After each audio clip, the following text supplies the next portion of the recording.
Subscribe, do all that. You already know what time it is. It's Netflix time. This movie's called The Green Snake. 2 hours long. Spoiler alert. Let's just get it. So we started with this lady by the name of V and her sister Blanca. And they're both in the celestial world trying to destroy the Pagogi temple. Yeah. So this guy by the name of Fahai, a certified badass monk, I guess apparently has committed crimes against nature. And the sisters want to destroy them once and for all. But he's too powerful for them niggas and pushes them back. Blanca fights hard, but she ends up getting defeated as her bone splinter cracks. Just like that. And Fahai ends up banishing her to another dimension, but not before dropping off her kid. She wants her to deliver the child to her father, but who's the father? And just like that, Blanca's gone. Notice how they're on a rock where literally nobody's left but just them two. I feel like they're in some type of different celestial world or something, but I don't know. She ends up fighting them one-on-one, but is barely unsuccessful. And as she's sent flying off the mountain, Fahai's student ends up catching a baby. So Fahai thinks she's pretty much done deal, right? But then there's this glowing image of green that catches her, or saves her, or sends her to a portal. I'm not sure exactly what it does. Next thing we know, she wakes up and she ends up in this town called Asherville. It looked deserted at first, but all of a sudden she runs across this minotaur-looking motherfucker and realizes she doesn't have her powers in this world. So basically she's flipping around trying to escape. Then this chick named Sun helps her out. Then they get to a spot where they pretty much trapped. Then this masked dude comes out of nowhere and starts dropping cars on the minotaur and saves them for the time being. Then they'll go back to Sun's hideout where it's guarded by a fucking octopus. And she explains to her this place has humans, demons, and monsters. Some are trustworthy, most of them aren't, but they only band together because of certain circumstances. Because apparently a lot more things terrorize this world other than humans, demons, and monsters. So when somebody dies in this world, their soul just evaporates. So apparently that minotaur they were fighting earlier, it rolls in a group and they're called the Oxes. And they have an Ox King that controls one section of the area. So apparently in this area a couple decades done rolled by, and she's learning everything about what happened to the world. And Sun basically gives them some training on how to survive here. I really don't have a time frame of how long she's been here at this point,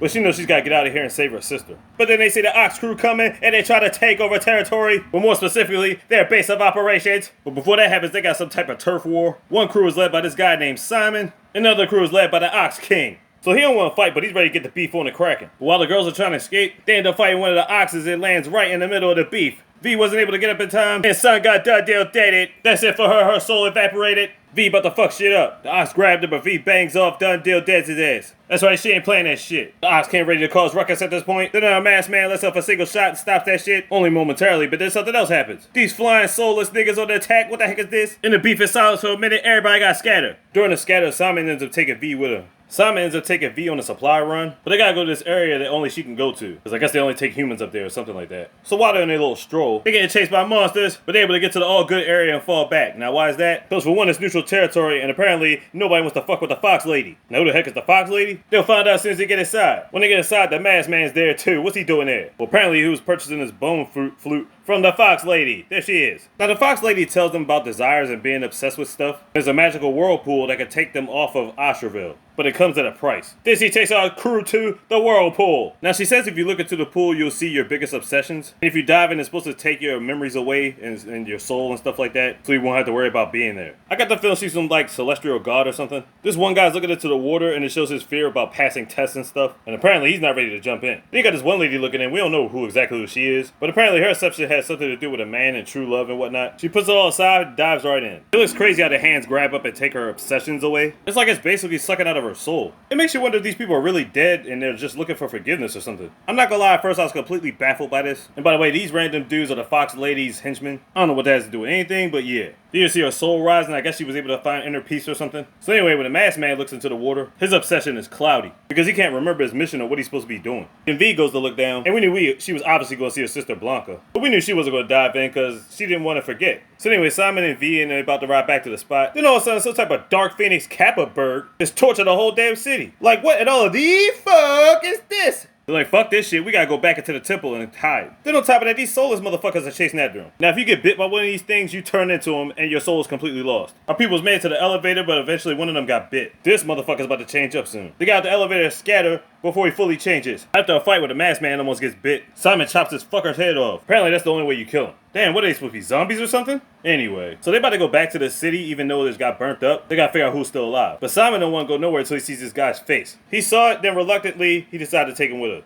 They go back and of course everything's in ruins. They go to another spot, see all these dudes are fighting out the Ox people, and Simon's crew get completely annihilated. Ox King reigns supreme. Apparently the Ox King had 2 moles in the group that were able to tell them everything they needed to know. And that's how the attack was spawned. As they remove their masks, you bunch of traitors, you. And then they put on some new reform masks, and they become full-fledged Ox demons. Simon's thinking about a way to get revenge, but then all of a sudden they running away, because they cut them soulless niggas again. They're hopping on these trains, but the masked dude ends up getting trapped. V tries to save his life, but Simon's like, look, man, there's too many of them. V's like, look, he saved my life, I gotta go help him. But Simon's like, he's trapped, there's nothing you can do. But she goes to save him anyway. After doing so, this motherfucker Simon dipped off and locked the door behind him. Ain't that some shit? And Simon's walking off talking about saying, I was wrong about you. You gotta be strong out here and all that. But you spewed a bunch of nonsense. You basically leaving him for dead. What the fuck, dude? She's basically feeling sorry for herself and she's about to give up at this point. But then the masked man snaps her out of it when he finally shows her his face. And looking into her soul, she believes he's the reincarnation of Blanca. So that serves up the courage to help him, gets a pipe to bust through the fucking door, and they get out of there. Ends up taking him to the top of this mountain. So at this point, he still doesn't remember anything, but he's remembering little by little. But he doesn't even know his own name. But V feels closer to him now because she thinks he's the reincarnation of her sister. So they somehow end up getting back to the Fox lady. But when they go back downstairs to the pool, Simon's down there. What the fuck? Obviously, they got beef now. Before they can say that, he's actually gonna take his chances in the pool. And there's a lot of things he's trying to forget about. His past life, his future life, and his present life for that matter. And he goes through the process. His obsession is fierce and it brings out a lot of fuel for the pool. And because of that, he's still alive, but he needs to rest for a little bit. So the tagline in this movie is always about being the weak or the strong or being the strongest. It's a lot of different ways they flip it, but you have to watch it to see for yourself. They're willing to chance the pool too, but there's a difference. The Fox lady's saying there's another way to get out of Asheville. If they can actually make it to the Wish Bridge. Now what's the Wish Bridge? It's the way to give up your obsessions, but still keep your soul and everything intact. Memories too. But of course it's going to be a more difficult task. And she ends up giving V this little tablet, which she's supposed to use later for something. And she tells her the secret that we can't hear, so we don't know what she's telling her. But right before they're about to go, the Ox people are coming. So they got to postpone all this shit. They fought a hard battle, but they still end up getting through. They was not playing around these streets. They end up getting back to the pool and be getting trapped. So now it's time to beef with the Ox King. He apologizes to V, and he's about to sacrifice himself. He going down fighting like a straight G. He put up a valiant effort, but he got done deal. But then the Ox King's chest starts glowing, and that glow looks awfully familiar. He's got a protective shield around him, but where did it come from? And then Simon's done deal dead as shit.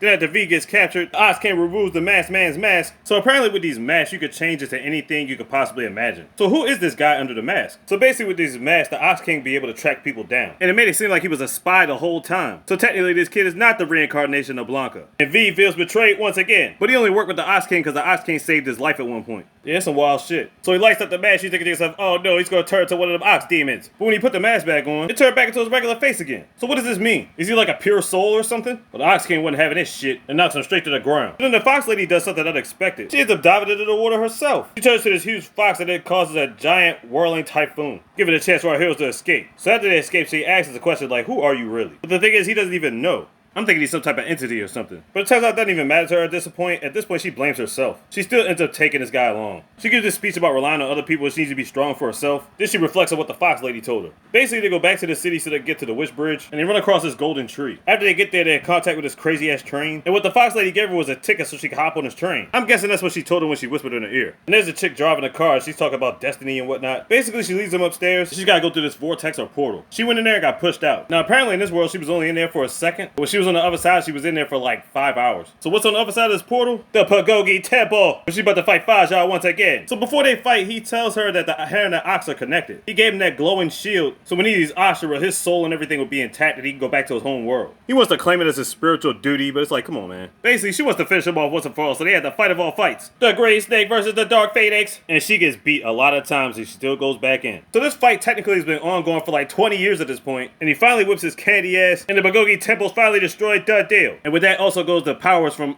Fahai that was given to the Ox King. Ox King, your invincibility is done. Now it's time for them to head towards the bridge. But they gotta be careful not to wake up the soulless niggas on their way there. But the Ox King by accident isn't waking them niggas up. They can taste it, they almost get there. They right there in the presence of it. But then the Ox King ends up grabbing the guy's foot, who you can see at this point end up getting bit by one of them soulless niggas. There's a piece of metal in the Ox King, but he can't reach it. So he sacrifices himself to get bit so he can reach it and cut off the Ox King's head. Done deal dead as shit. So you're thinking to yourself, why did he sacrifice himself? So he can get his wings and fly V to the portal. He ends up getting it there, but he can't go through. He's stuck there. Then eventually let's go over. Now apparently she's back in her hometown, back in the human realm. Then she ends up hearing this old man whistling or playing a flute and looks up at the Pagogi Temple still there. What the fuck? So apparently she's come back and it's been 1,000 years later. The guy basically lets her know it's a museum now and she can go in there and check it out. It's like all types of treasures in it at the bottom of it apparently. Because the tower was destroyed but it was rebuilt. So she goes into the museum and she discovers Bianca's snake eater bone was still intact and it was actually under the temple. How she took it out the museum with nobody noticing, I have no idea. The guy that she was with the entire time, she ended up getting her a piece of the bone flute that he had. And it's actually the missing piece that connects to the rest of it. And it becomes whole again. So who exactly was that kid? Was that the reincarnation of Blanca? Could it have been the baby at the beginning of the movie? I don't know. All of a sudden out of the blue she hears her name being called. And we don't see who it is when she turns around. But she actually sees her sister Blanca. Like, oh shit. After the credits roll, we get some bonus footage. Who is that walking? Turns out these are the minion dudes like, oh boy. So if they there, that means the fox lady's still here. She ends up going to this bridge, calls forth a dragon god that gives her this box. Inside the box is a dried up fox tail. Not exactly sure. Could have been a relative or something, who knows. Then she talks about her foes in sight and she's ready to extract revenge. But revenge on who? Then we see this airship roll by. Apparently there's supposed to be a sequel called New Gods, Yin Yang. Who's this guy standing in the back of the airship? Then he just dives off out the blue. Could that be Simon? The last thing we see is a bunch of airships coming towards this random island. This place called Pengalai. Wow, that was a mouthful, and I don't even know what to say after all this. I just want you to check the shit out.